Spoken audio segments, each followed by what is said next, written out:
Caged, Italian Grace, Part 2. Annalzi 10 minuti, mamma, per favore, 10 minuti!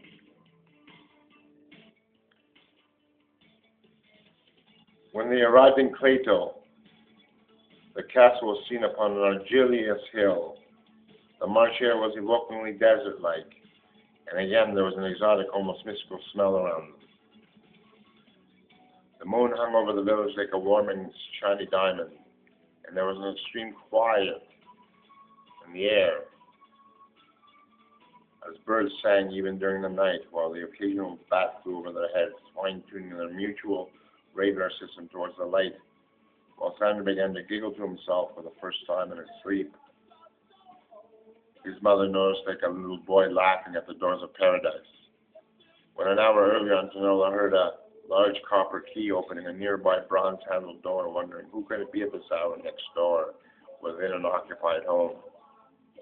A rooster cackled 7 o'clock. The donkey began to whine, and a stray dog barked while regrouping himself near the tossed-out scraps of oily meat and spaghetti, as a hen laid her egg.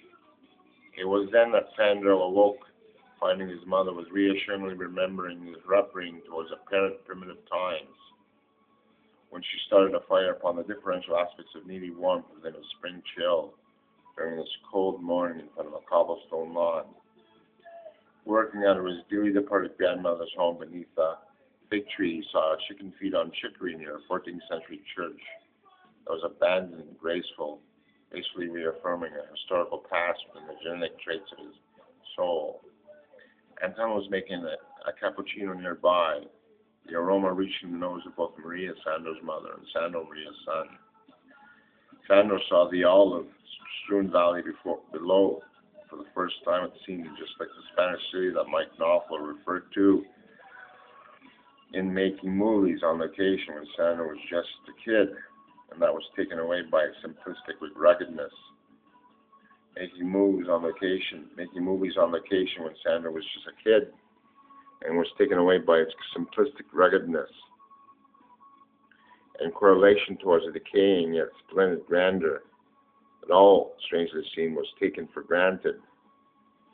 For the past city light was exemplified as girt of illusion, with the immediacy of the obstacle coldness. Sì, cosa vuoi, ma?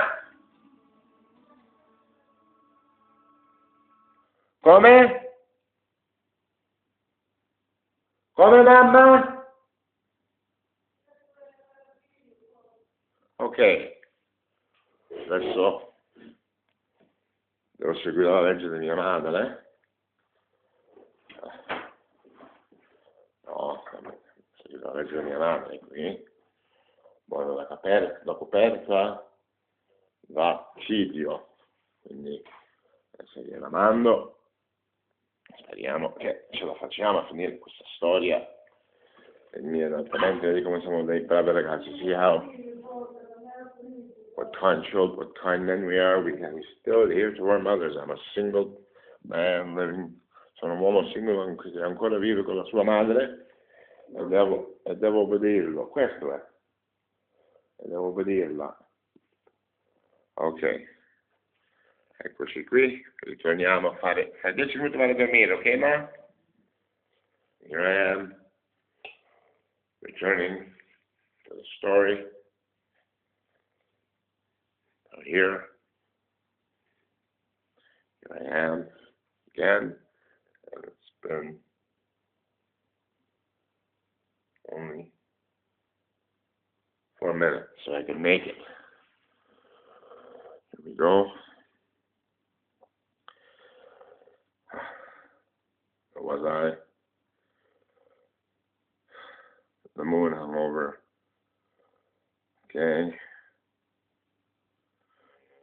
Cappuccino nearby, the aroma reaching the nose of both Maria, Sandro's mother, and Sandro, Maria's son. Sandro saw the olive-strewn valley below for the first time. It seemed just like the Spanish city that Mike Knopfler referred to in Making Movies on Location, when Sandro was just a kid and was taken away by simplistic ruggedness by simplistic ruggedness and correlation towards the decaying and yet splendid grandeur that it all strangely it seemed was taken for. For the city's past light only exemplified the girth of illusion, with the immediacy of an obstacled coldness within a past embittered heart that was never ever seduced by such materialistic newness.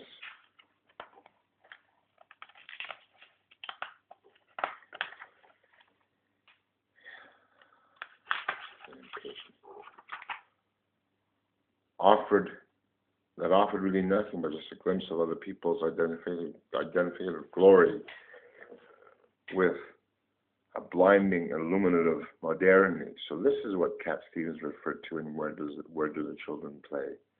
A non-antagonistic dispersal of Mother Nature basking inside one's cultural matriarchality, with the affirmation of one's psychological resemblances with it all, Sandro thought.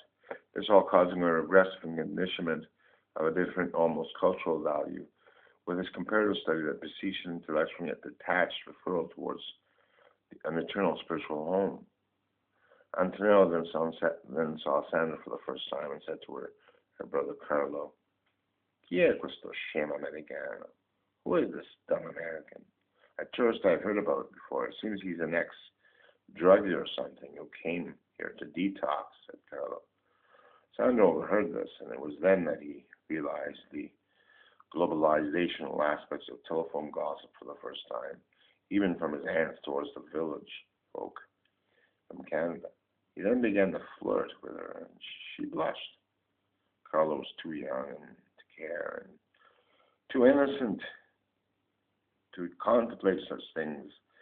As he went off to play with his orange soccer ball, singing "Maledetta Primavera" by Loretta Goggi, Sandro finally saw the Cretan village and was totally transfixed by its Greek-Roman essence. With red clay shingles on the roofs, looking like a future Van Gogh painting with a surrealistic dust clinging on the pavement made out of dirt and ancient red cobblestones.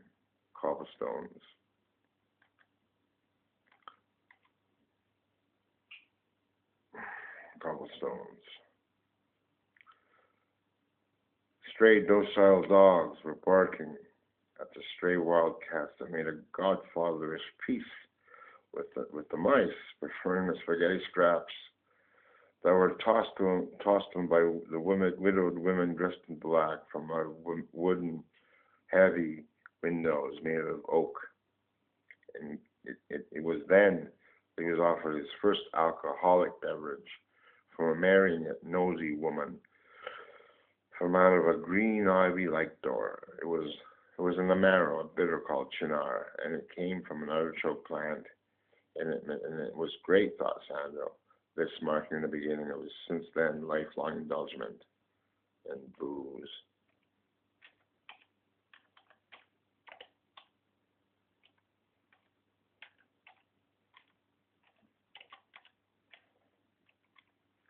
Then we're going to put on l'amore in battiato. With booze. He then came to the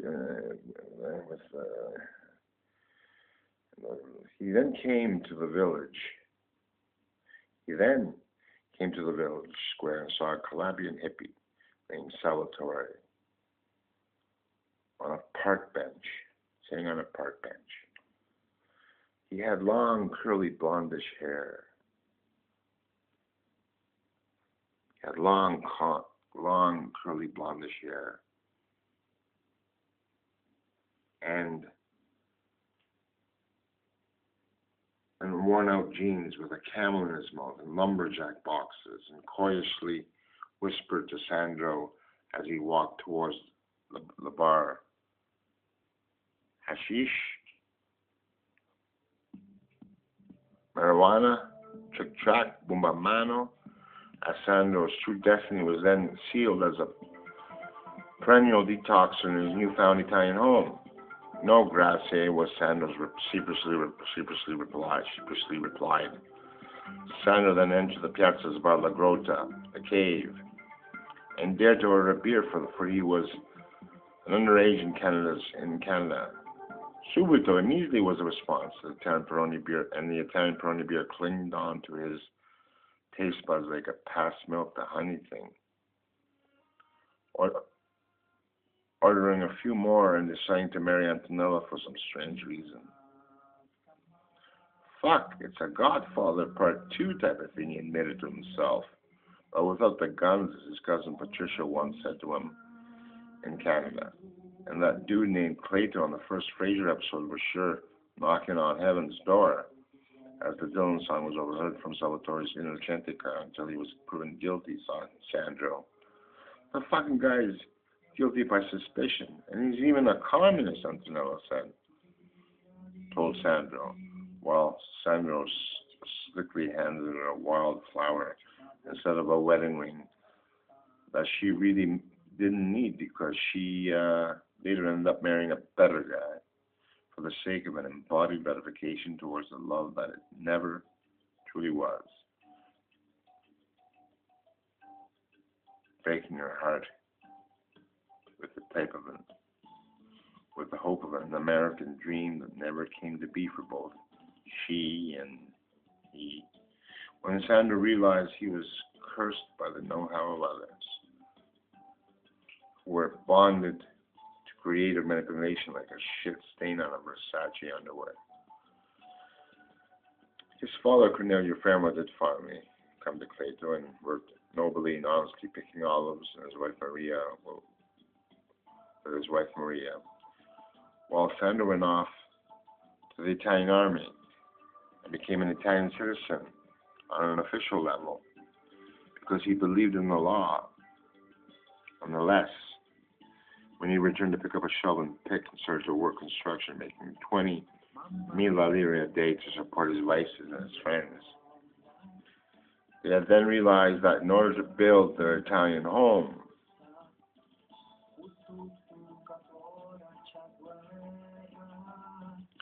they had to return to Canada as immigrants again. But this time around, Sandro being just like them, an immigrant in his own land.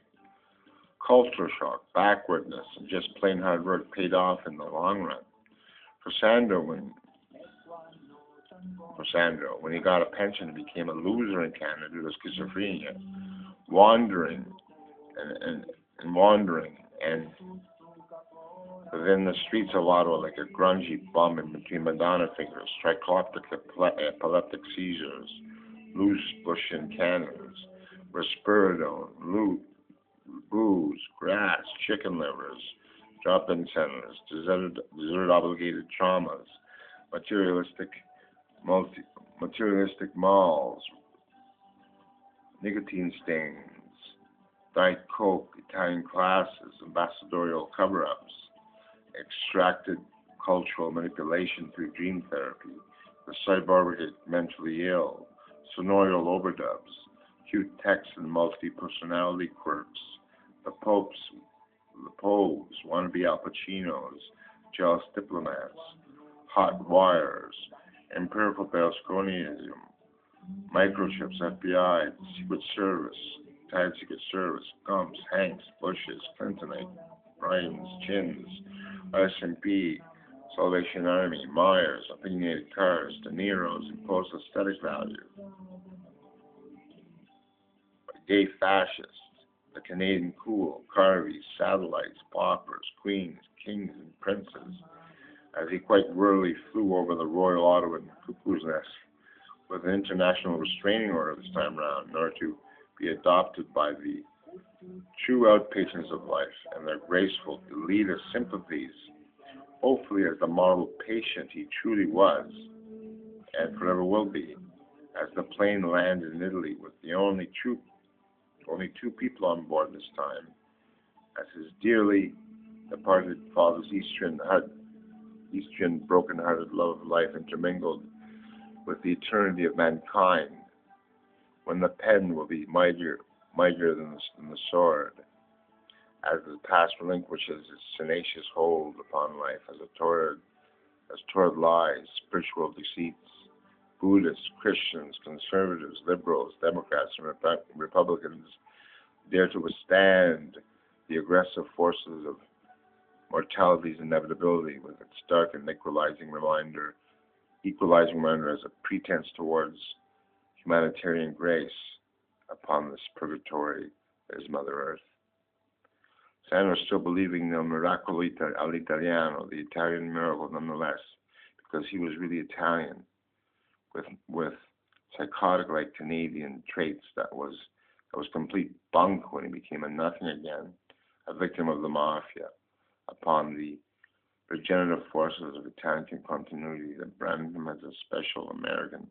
America owes it to a kiddo bastard case amongst those who really, really knew him before he became so charmingly ill. All this bullshit. I have a nice guy who can finally live in his two worlds and that are not a world apart, but only an 8-hour flight away, forging his Italian craftsmanship with the persuasive power of Christ's truth, without an Orson Welles Rosebud type of thing. Curse, please, he told God, while he nowadays continues to try to walk up the hill, distort his reality, take care of his aging mother, and drink less beer, with the know-how of a secret giants like at times his menacing friends who really meant him no harm and who beckoned him to continue to dream forever more, at least for reality's sake, Sandro, and for the sake of your and our little internal world together. Just like the Don Henley song said, there's that small town in all of us, man, and God bless America too, baby. Street written by Sandro ERmindo, Fermo, 22 September 2012. Dedicated to Cleto, Cosenza, and Ottawa, the two places I have truly ever known.